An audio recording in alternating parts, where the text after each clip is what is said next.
Good afternoon. This will be the first episode of Making Better Choices. I am your host, Greg Wells Sr. Today I have Matthew and Quentin, and I'm going to let Matthew start with introducing who you are and where you're from.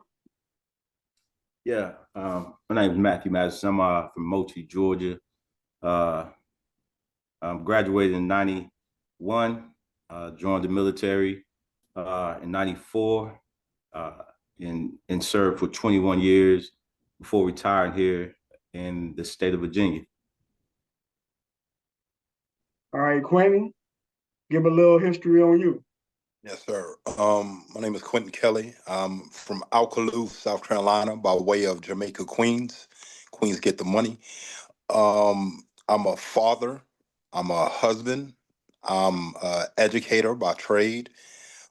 Just teacher of life. I teach math, and especially in sixth grade, and just a student of life. That's who I really am at all together. Well said, both of you. All right. I'm the CEO of 5020 Productions, and I'll be hosting this podcast, as I said. And today we'll talk about making better choices.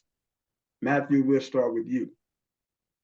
So, if I told you, if I asked you to define your destiny, what would your response be? My destiny is wherever God leads me. Kind of let Him take charge of my life because what I've learned as a man, when you depend on yourself, you're always going to make decisions in the best interest of yourself.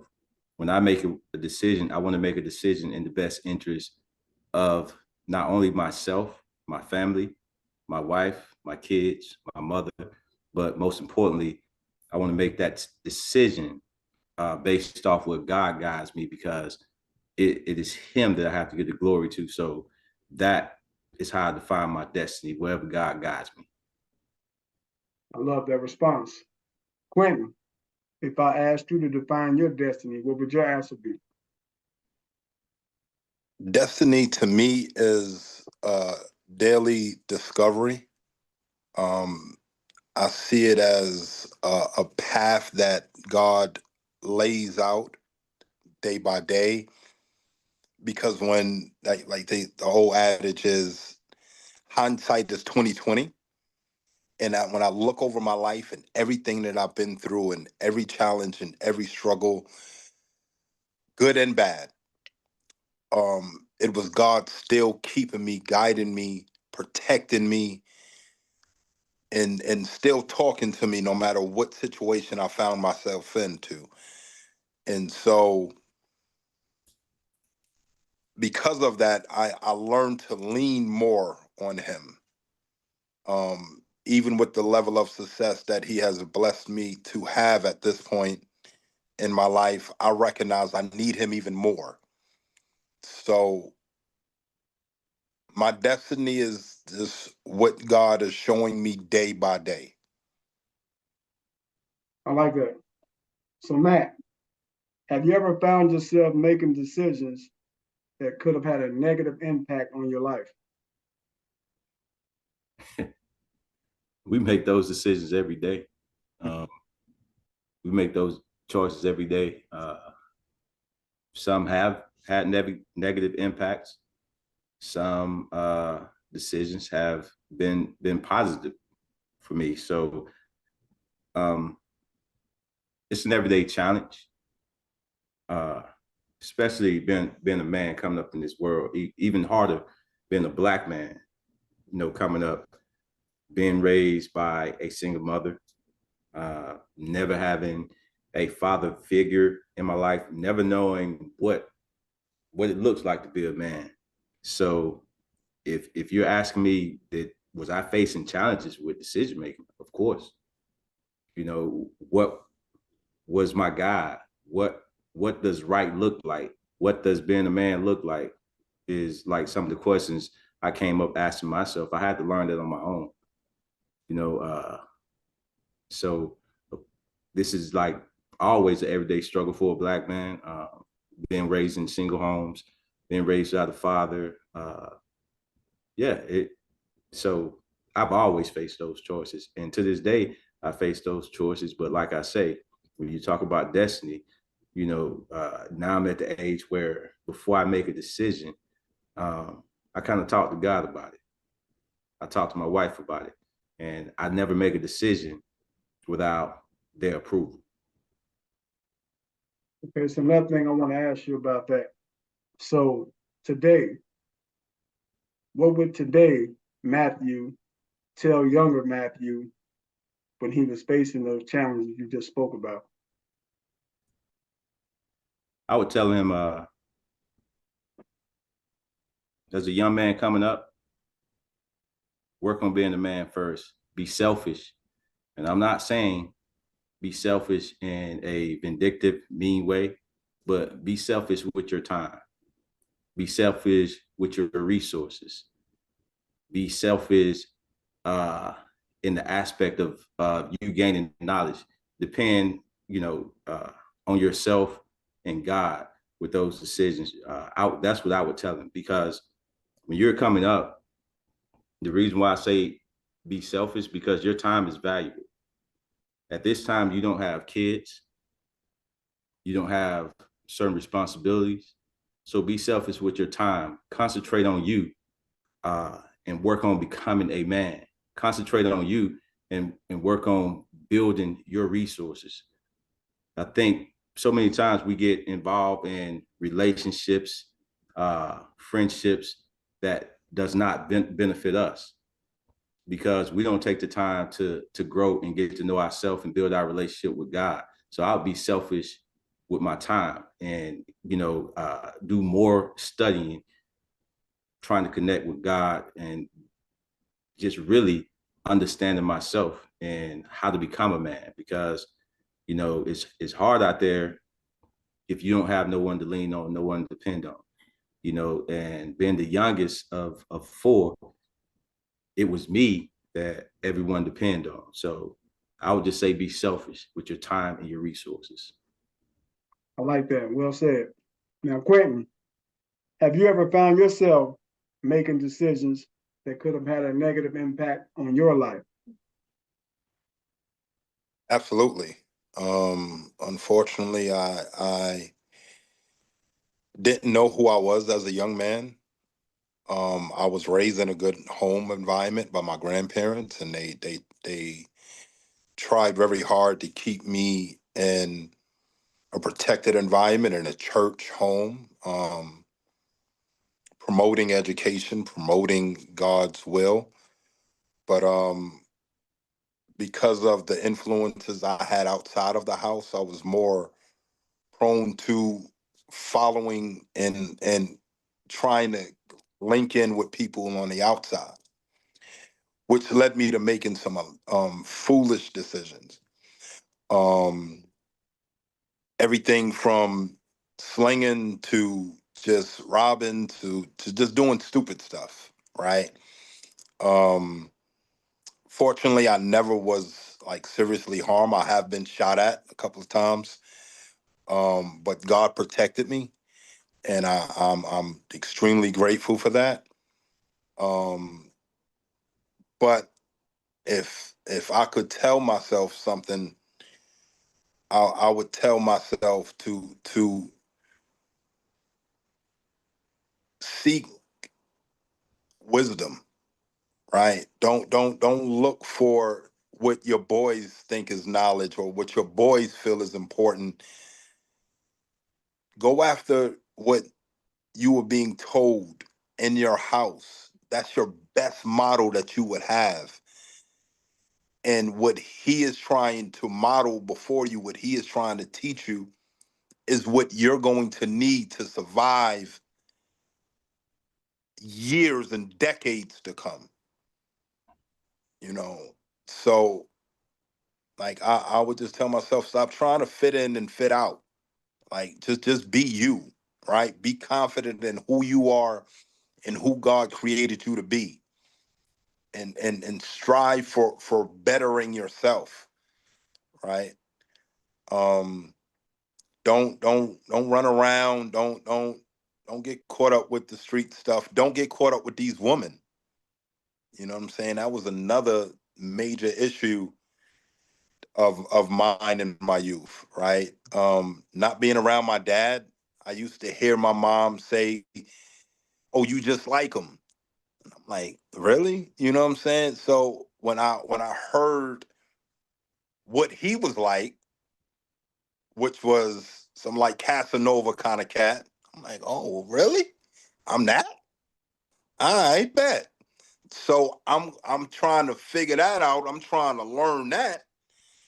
So I'm trying to mess with every female I come across, you know, not realizing I'm losing the most valuable asset we have, which is time, right? And when you waste it, you can't get it back. And so I would have taken more time educating myself and avoided having to do this in my 30s and my early 40s. I would have been doing this in my teens and in my early 20s and in been much better position in my 30s and my 40s. But life teaches us. I love that response. Matthew, I would like to say, would you like to elaborate on something he said? Yeah. So just going back to what he said, that's he said the most valuable resource that we have as humans, it is our time. You know what I'm saying? Everything that you have, like I'm saying in the cardinal world, right? In the cardinal sense, like all the material stuff, you can lose today and get it back with the next day. So all the material stuff really means nothing. The most valuable thing we have is time. And that's why I say when you're coming up and you're young, you need to be very selfish with it. I would tell like anyone to just use that time in your youth to focus on you, get to know, get to learn, and grow yourself. Because I mean, you're not helping anybody at 18. You're not helping anybody uh, at 21. But if I draw my life out, and I always tell my kids it's like a scale, right? Right here. You're 18, you're 30, you're 40, you're 50. If you're working, concentrating on you, investing, using your time wisely, and putting that work, when you turn 40, 50, you play the rest of your life. But if you're playing and messing around, wasting your time in your early teens, 20s, when you're in your 30s, you're going to spend your time working the rest of your life. Value your time. Be selfish with it. That was some very good advice. Very good advice. Now, my next question I would like to ask is, what was the turning point that inspired you to make a different choice growing up? Man, listen, it was an easy decision for me. Coming up with in a small town, really going to college for a couple of years, and as an athlete, getting hurt and seeing your dream end just like that, uh, with a total reconstructive surgery on my knee, no more scholarships and all this right here. So I go to school for a couple of years. I'm out there with my boys every time I come home. They're in the street, like probably every dude I know that was in my circle. They're either dead or they're locked up, uh, or they ain't doing nothing in life, health wise, deteriorated. Right. So the turning point for me, you know her name, is Shan. I had a little girl on the way. I had to make a decision. How am I going to take care of this baby? Where are we going to live? What are we going to do? I mean, I'm 20, 21 at the time. So I had no idea. So I teetered around with it a little bit and made the choice to join the military because it's simple. Hey, I'm gonna go there for 4 years, get the money, get out, go to college, but at least I have somewhere to stay. I will have medical care for my child. I will have a means to feed my child. I will have an income. So she was the turning point. That little girl was the best thing that ever happened to me. Had it not been for her, who knows where I would be right now.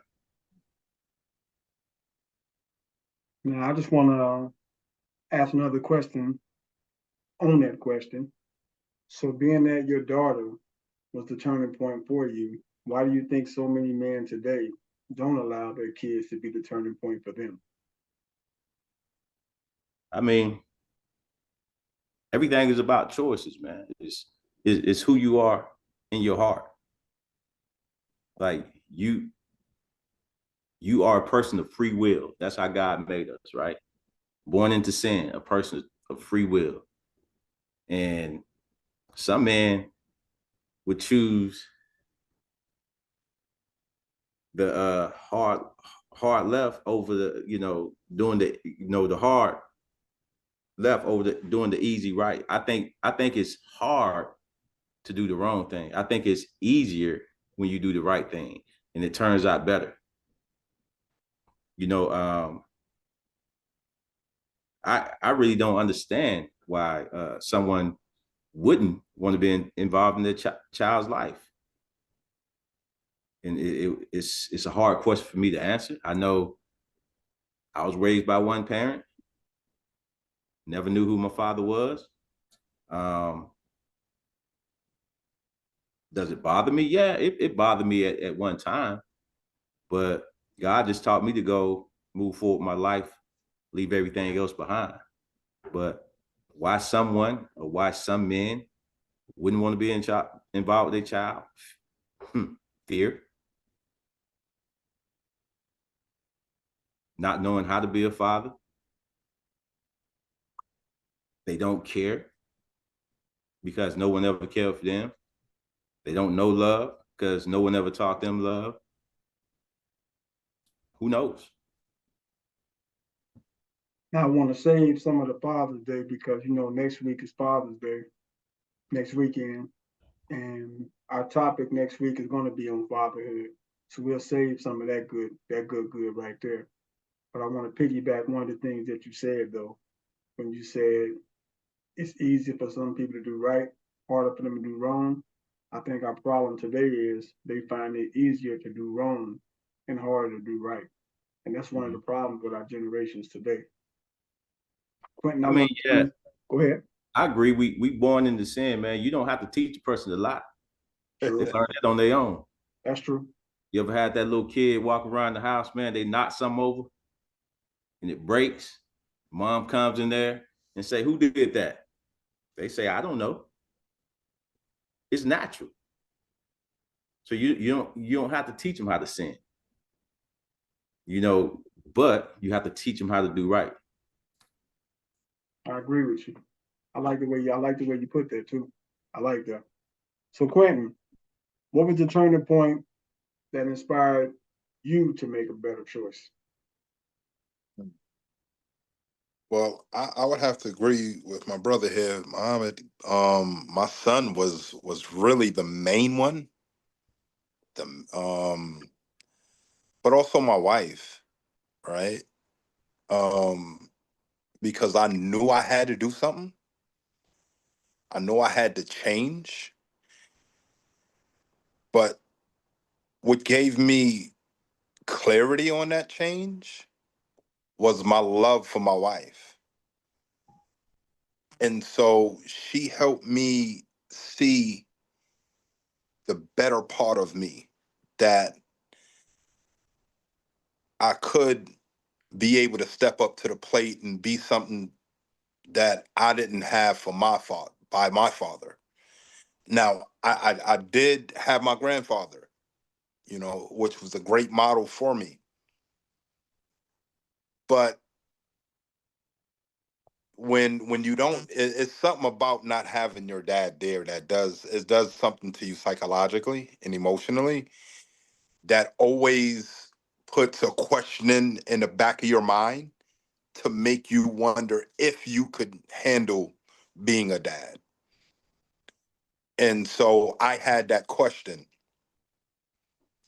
and I knew I wouldn't run away from it, but I kind of was worried on how I was going to do it. So it can bring either the best or the worst out of you, right?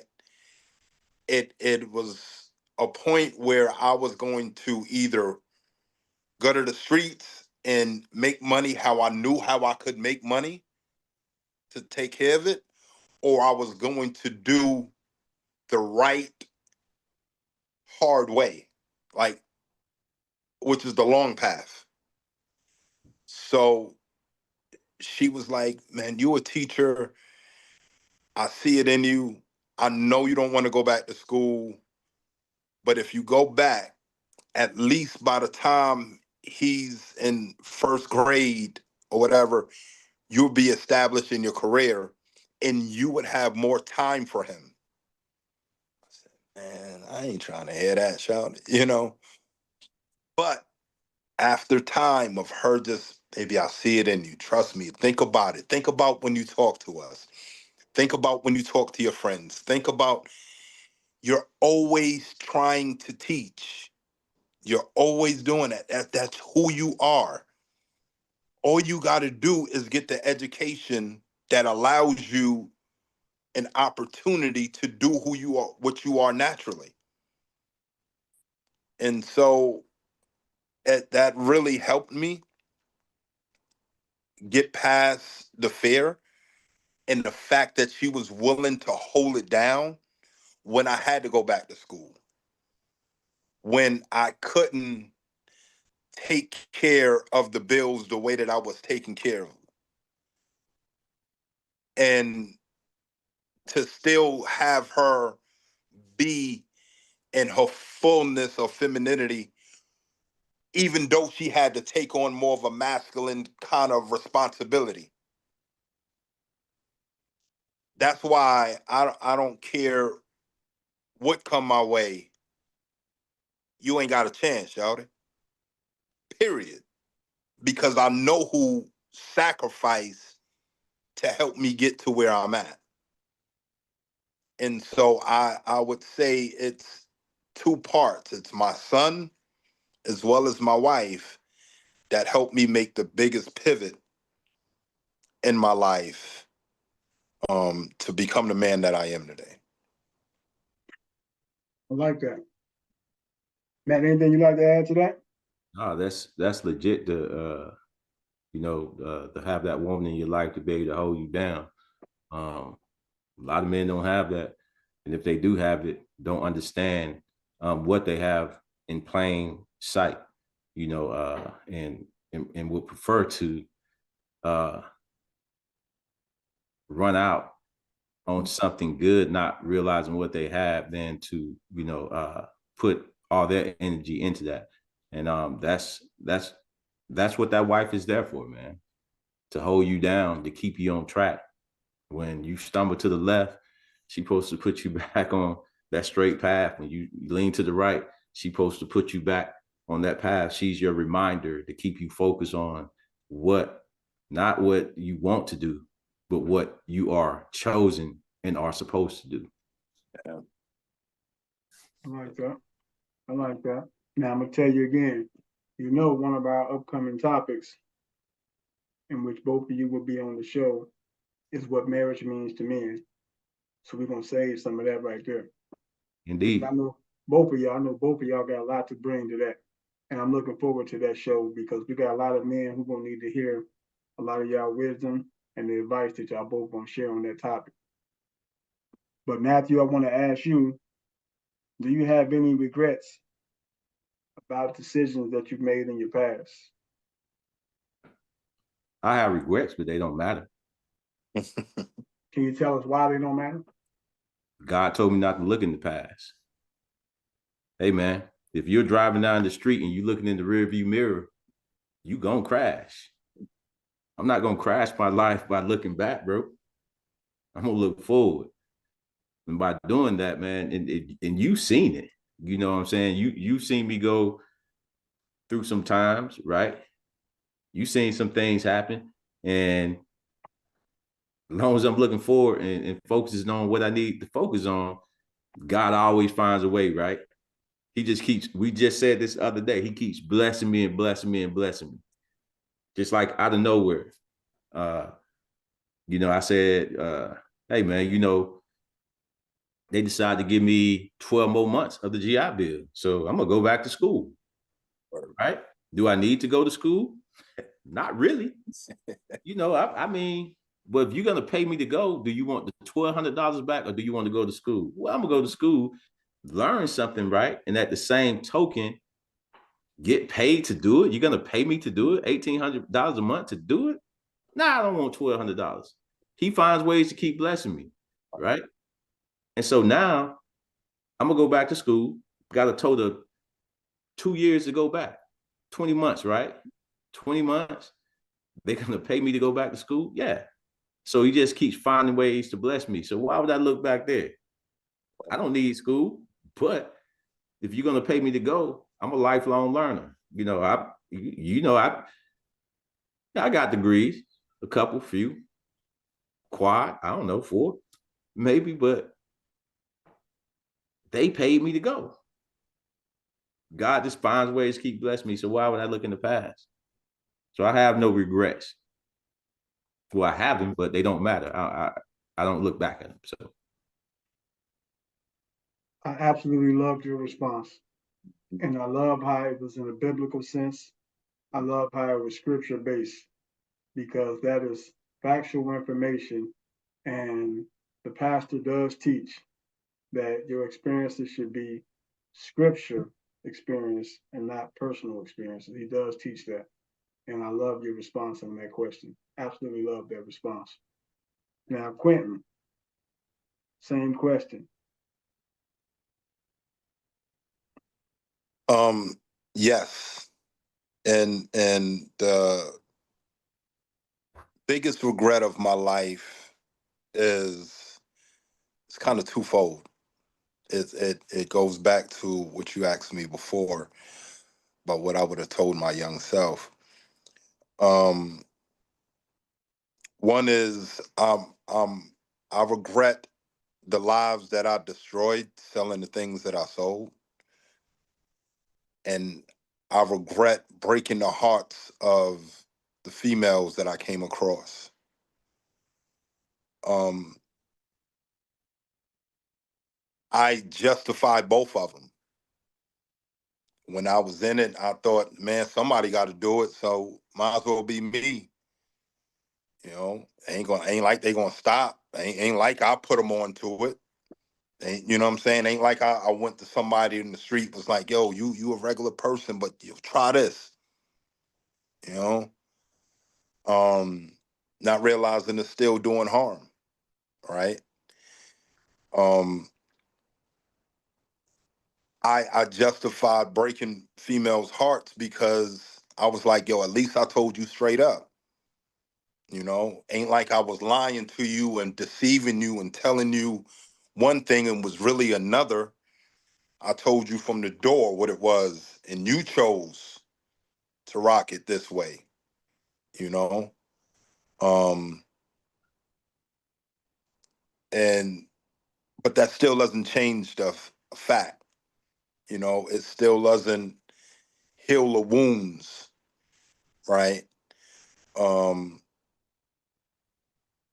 and so I feel for them, and it's one thing that I try to instill into my son is to walk it like you talk it. If you don't want to deal with them like that, don't give them those spectacular experiences. Don't do all that. You know what I'm saying? I used to try to look to be somebody that they would like, oh man, that's just, an amazing idea in their head. I would finesse it, honestly. Like, understand exactly what your dream is and try to fulfill that. Not realizing the damage that is, because you're sending mixed signals. You giving me my dream, but you really my nightmare. You telling me I'm not the only one, but you treating me like I am a number one. Like, what are you doing? And women don't go by their logic; they go by their heart. So when you playing with their emotions that way, you know, you bound to deal with some consequences. And unfortunately, I had to deal with my set of, and still am. But one of them is just having the regret of what I did in my past. So therefore, I pay it forward. I try to teach others differently, and it begins at home. I love that response. And before I get to you, Matthew, I can just piggyback what you're saying. I too am guilty of a lot of what you just said, and I can definitely relate. Matthew, you want to speak on that? So let me tell you, it's 2000, probably like 15. That's like when me and Kalila, when she came down and we officially got engaged.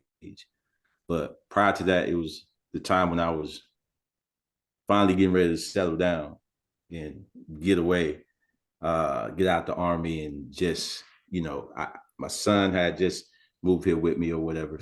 So, and I was kind of going through like uh, just trying to get closer to God at the time. And at that time, I was living with some of these regrets about relationships with females, regrets about the divorce I went through, everything.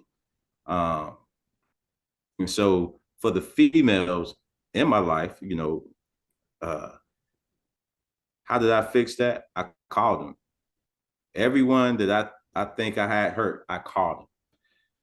And the thing about it is, some of these women were the ones that really hurt me, but it had to be, I had to hurt them in some way too. So I called my ex, uh, told if I ever did anything to hurt her, if and for everything that she did to hurt me, I asked first for her forgiveness, for her to forgive me. And I let her know that, I already forgave them. I called my mom, I called my sisters, I called my sister-in-law, and I talked to all of them. And so how do you get over that regret? Uh, you play it forward, but you confess. You give it to God. You apologize. You confess. And once you confess, you've already been forgiven. And once you've been forgiven, you can just let it go because it's not your burden to bear. Thank you. Amen. Amen. Anything you like to rebuttal on that, Quentin? Any No, I response? I completely agree. I have apologized for, to multiple people throughout my passing, of them. I haven't went back and called, because I done changed cell phones, and we don't memorize numbers no more. You know what I'm saying? And I ain't Okay. connected with them anymore. But I do pray for them, right?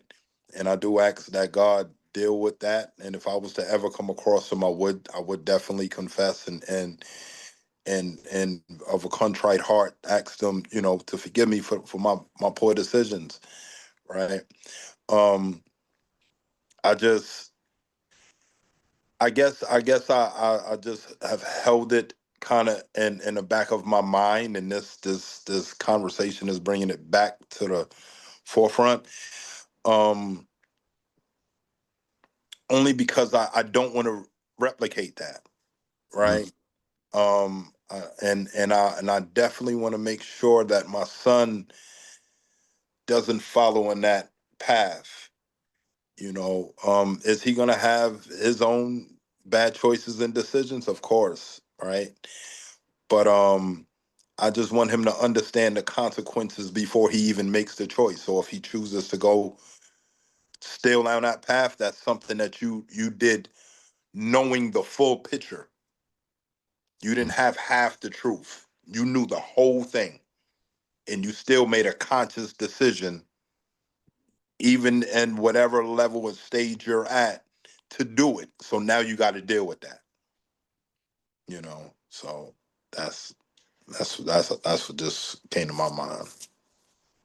And I'm thankful that you did touch on that subject, because a lot of people in life today don't understand.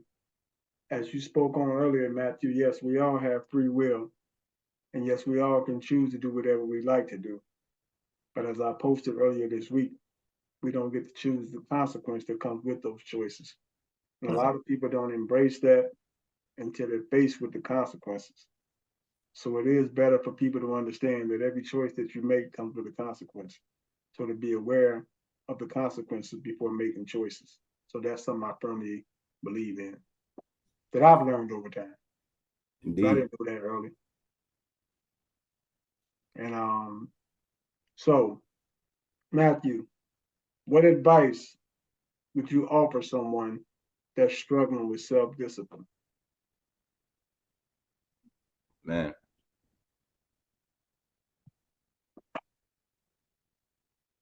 I think everyone needs a shoulder. And the first thing you need to do is learn to lean on God. Uh, Surround yourself around positivity, because here's the fact. Most of the time I'm by myself. I hang with myself and my wife. That's it. You know what I'm saying? Because Man. your circle, right? If you look at, and this holds factual, you look at the people that you hang around the most, right? You're somewhere in in between those people, or you may be the echelon above. So you got to surround yourself around positivity. You surround yourself around people that are disciplined, you become disciplined. You surround yourself around people that are doing the right thing, you would do the right thing. If you surround yourself around people who know how to invest, you'll learn how to invest. You surround yourself around people that know entrepreneurship, it sparks your entrepreneurship mind. If you surround yourself around people that love to learn, you're going to have a desire to learn. If you surround yourself around people who love God, you're going to learn to love God. Man, it's just too easy. I think as humans, we make it difficult when it doesn't have to be.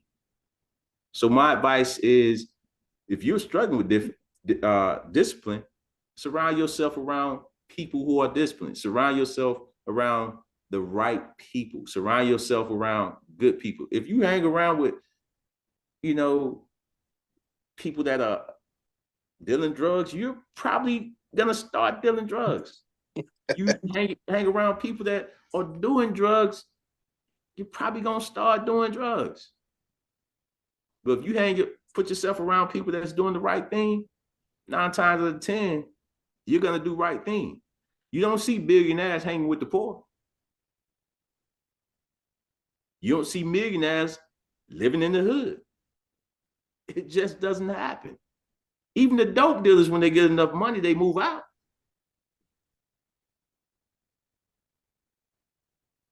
Surround yourself around the right people. Have faith in God. Put your trust there. I don't care who your God is. It can be Yahweh, Jehovah, Buddha. Uh, it can be whoever. You can be Muslim. You can pray to Allah. At the same time, if you're praying to them, they have a discipline in those faith. So if you depend on your faith and surround yourself around the right people, that's the best advice that I could give someone that is struggling with discipline. That was well said. Definitely well said. Quentin, what advice would you give someone that's struggling with self-discipline? Ahmed did it perfectly. I mean, that's the cheat code right there. Um, you hear it growing up, right? Birds of a feather flock together, right? Indeed. So if you all you have to do is inspire to have it, and God will allow you to come across the people that have the what you were looking for, and then all you have to do is stay in close enough proximity to them to be able to study how they move, so that then you can learn the habits that they have gained over time. And the beauty of it is that what they had to go and struggle for 20 years to get, you can learn in 2 months. Now it's going to take you time to master it, but you can learn the fundamental practices it's going to take for you to develop it. And so, man, it's such a cheat code just to be around people that are doing what you say you want to do. You can't be a person that want to have a healthy marriage and hang around players all day. It's not gonna work, my G. It, they gonna be like, yo, I remember when you, and you gonna be like, word, I do remember that. And before you know it, people don't live like memories. You know, that's an old Rasta song, right? You know what I mean? Memories. you know, but all you have to do is stay around the right type of people, man, and be open minded. Have a growth mindset. So many times we miss out on jewels because we think it's too boring. Oh man, what, I tell my son, he's like, Dad, we always getting up early in the morning. I don't have school. Why you want to go to the gym and make me run? Success is boring. It's not, you see on TV them getting the trophies, them winning the awards.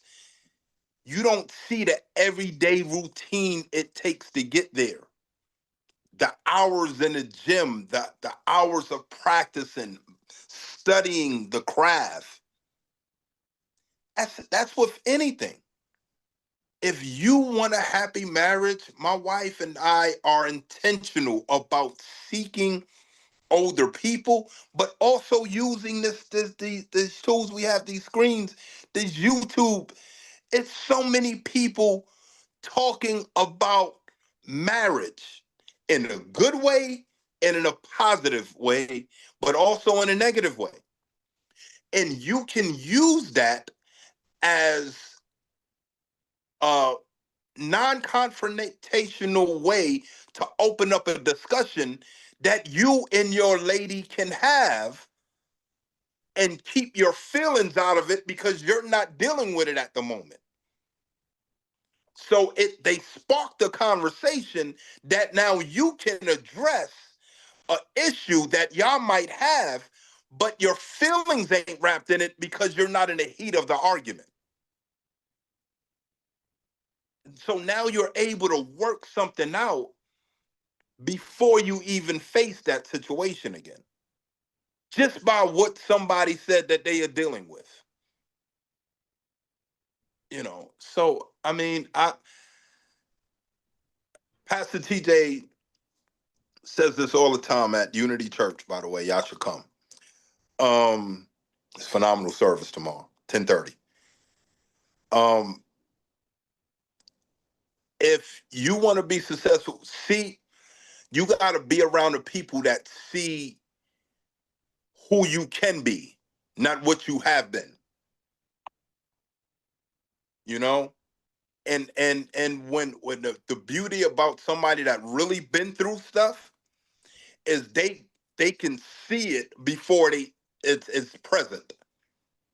So if you aspiring to be a millionaire, if you aspiring to be an entrepreneur, if you aspiring to be a husband, if you're aspiring, whatever the case is, they can be able to see it in you and tell you what things you need to do to add on in your tool belt so that you can be successful at it.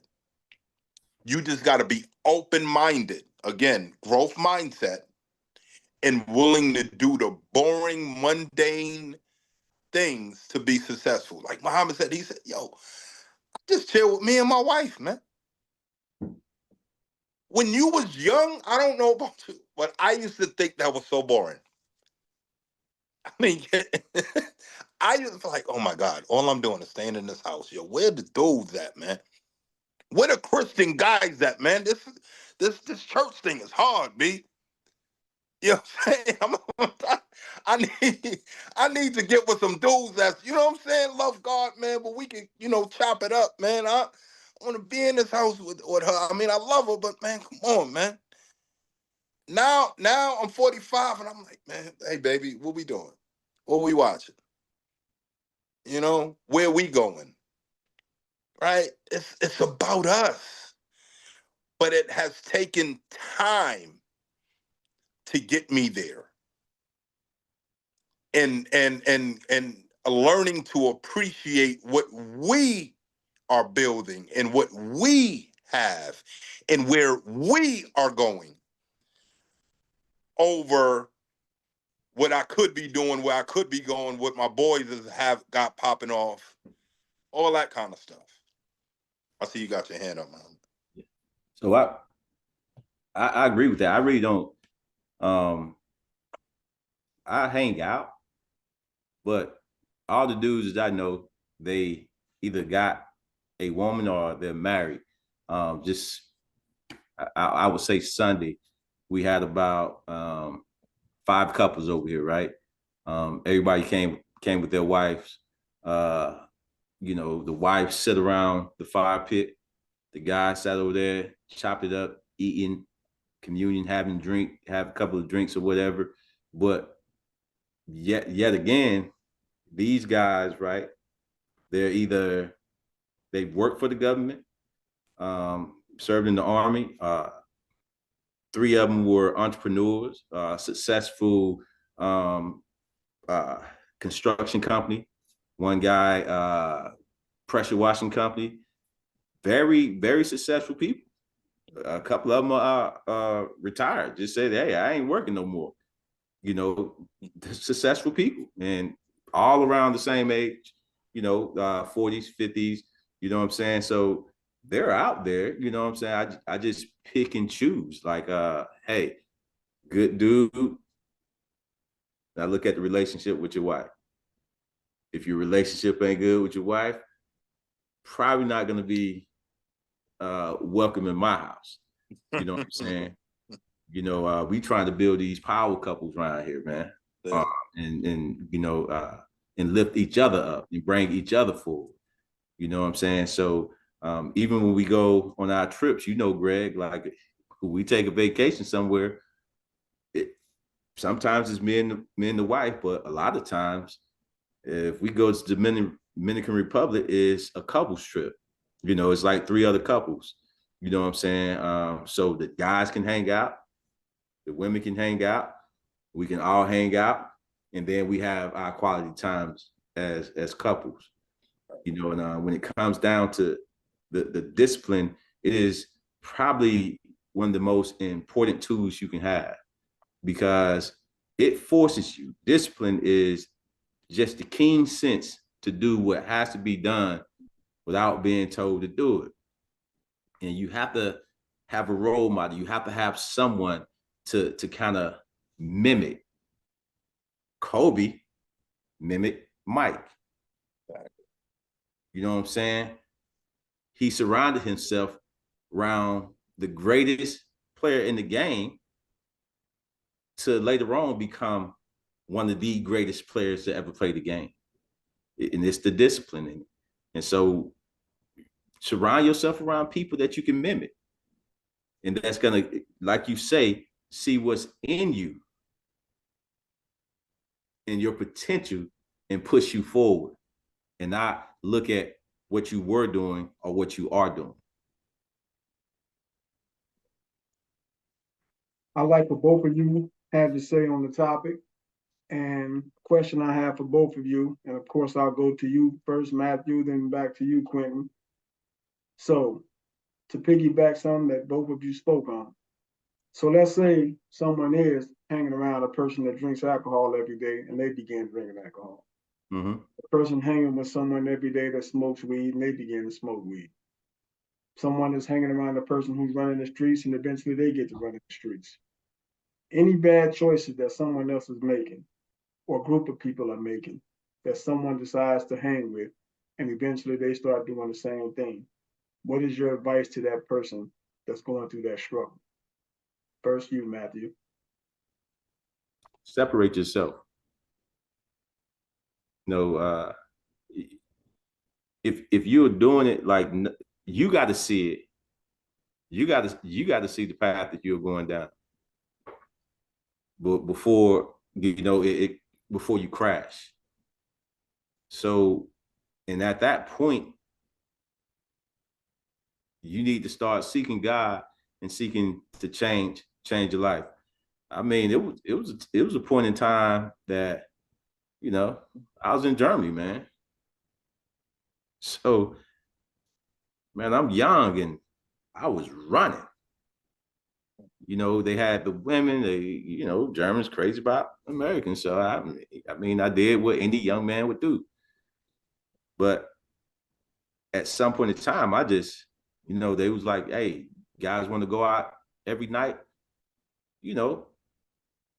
I just had to step back and I was like, man, I'm tired. I finally got tired myself. I had to see it myself. I finally got tired. I finally seen the money that I was wasting. I finally seen the time that I was wasting. So the most important thing in a situation like that is going to be the self-awareness. You got to see it because for a fact, and we talked about this, just our conversation. I'd be like, hey, man, why don't you try this? Why don't you separate yourself from that? Why don't you start doing this? And, you was like, hey, when I find the time, I'm going to do it. When I find the time, I'm going to do it. And finally, you found the time. You found the time because you always had it. You just had to separate yourself from some things. And once you separate yourself from them things, watch how you saw how it started to flourish. You saw how your life start to change. But it's got to be. I can tell you as much as any, and someone can see it, and someone can be pushing that button saying don't do it. But until you wake up, and the person wakes up and has that self-awareness, is no one else can help them. It's just like a drug dealer. You can put them in rehab. You can help them out. You can put them there. They can do this. And I tell you, because my brother went through it, and he's not ashamed to tell you. Once a drug addict, always a drug addict. And he still goes to meeting, but he's been clean for over 20 years. Right? But when he got clean, it had to be his decision. He had to get tired. It had to be the self-awareness that he's seen within himself. So it's nothing that I can tell the person, but be aware, your self-awareness, see it, and make a change in your life. Like that. Quentin, what would be your response? Can you mind stating the question again? I just want to make sure I'm clear.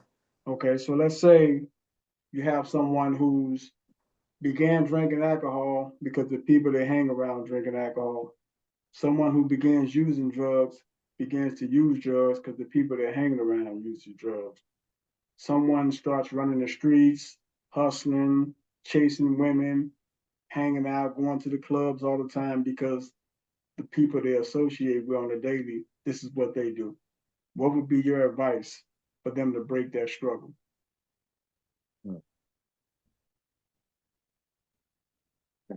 I would I would just be honest and kind of transparent. Um, like I'll be right now. I would tell them that you are the sum total of your decisions. You were born looking like your parents, but you die looking like your decisions. I started smoking weed and the end of sixth grade summer, like heavy, and I mean heavy. I hung out with Jamaicans and Rastafarians, and if you understand that, they go heavy. It ain't no one and done. It's crazy. So fortunately, I never got on anything else because when I was young, they used to like, "Oh, that's a gateway drug," and da da da da. I was like, "Man, I ain't fooling with nothing else." I don't care what you say. But I did that. I abused it to the point that now, when I tried to go back to school, it was that so much harder for me. It was so much harder for me because I couldn't remember. I mean, I would read a page and forget what I read and had to go back and read it again and read it 3 times and record and highlight certain things and write down certain things and record certain facts that I needed to remember and play it back over and over and over again like a song for it to stick. To this day, I think I can't remember people names very well. Like I have major issues with my memory. Um, my wife says it's because I'm not detail oriented, but I think it's something beyond that that she just wasn't around to see. um, and so it's you got to deal with the consequences. And so if I would tell them it's best to avoid it, and it's harder. It's easier to avoid things that you never start than to try to start doing things that seem cool and stop at a point that you think you're going to get to a place of maturity or a place in life that is no longer important. Because no matter how successful you get, you're still going to have that pull. So when you talk about your brother, fam, I get that. Because granted, it's not crack or heroin or anything like that, but when I travel, when I go to Jamaica and I'm like, yo, Rasta, what you did? It comes back and it's that pull. So now I'm like, man, should I really? Well, I mean, one won't hurt. You feel me? So it's so easy to shift back to that. Whether I'm celebrating or I'm dealing with fighting depression of losing my grandparents, the people that raised me. So it could be ups, it could be downs. It's just you feel that pull to go back to your familiar. Yep. You gotta be very careful of the habits that you make in your youth because they haunt you in your senior years. I like that. And both Matthew, Quentin, I'd like to thank both of you for joining me on the first episode of Making Better Choices. That will be our time for today's show. And I would like for both of you gentlemen to join me again next week for our topic of fatherhood, because we have some very interesting points I want to touch on fatherhood. Yeah, you know And I be that baby pappy.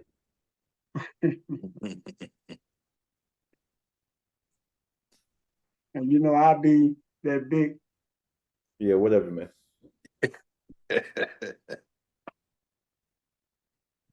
But yeah, thank you, gentlemen, for contributing to today's show. And I look forward to meeting with both of you next weekend and speaking on fatherhood. Anything Sure. you'd like to say on the way out, Matthew? Man, just be blessed.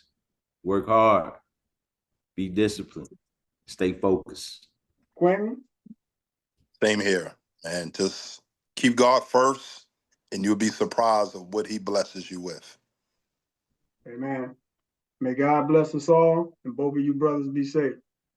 Salute.